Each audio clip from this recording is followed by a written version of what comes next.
Nothing worse as a builder than to get a call back on a stair squeak.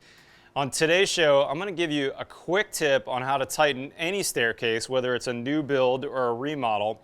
But before we get to that, let me show you a couple elements of this job that are really going to make it squeak free. This is my ace framing carpenter. He does really nice details. So let me show you what we do.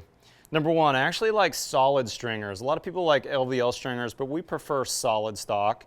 And then we use solid 2x for the riser as well. But then I switched to an Advantech for the treads. I really like Advantech for that use.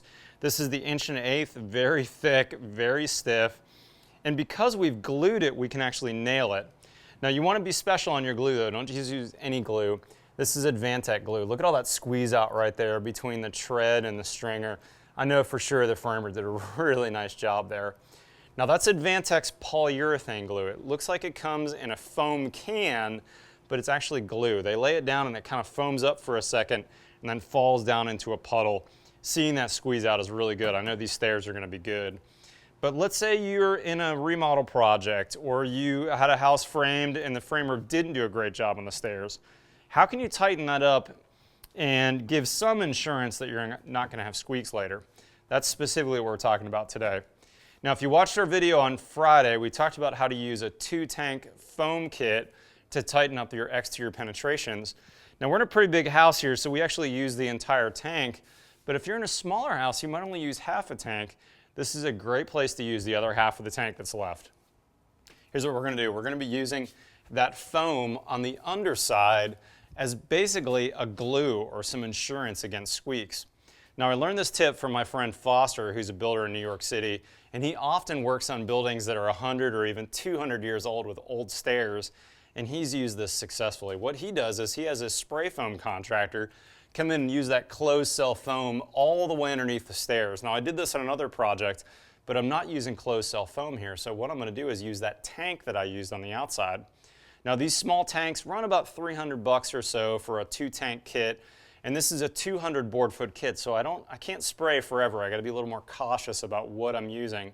So what we're going to do here is either the leftover tank or a brand new tank. We're just going to spray it in the wood-to-wood connection. So right here where my stringer meets either my tread or my riser, or where my treads meet this riser here, we're going to spray that with a fan tip all the way around here. Now, a couple precautions before we get started. Be sure to read all the directions. Put all your PPE on and be really cautious about what you're wearing. Anything this spray foam lands on, it's going to stick tenaciously. You're not going to get it off. You also notice we papered these floors. We want to make sure that anything that drops down foam-wise is going to stick to the paper and not our concrete, because we're probably going to paint this concrete later to make it look nice in this closet space. Okay, so now when we use the tank, you don't want to use the fan tip. You actually want to use the cone or the caulking tip.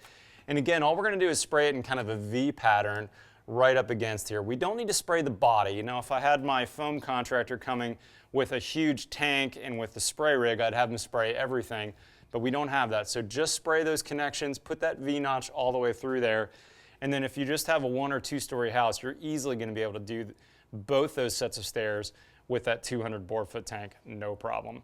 This is not going to be a 100% guarantee against squeaks, but it's sure going to make a massive difference either on a brand new house like this or a remodel situation. All right, guys, hopefully you learned something new. Be sure to hit that subscribe button if you're new to our channel. We publish every Tuesday and every Friday. Follow us on Twitter and Instagram. Otherwise, we'll see you next time.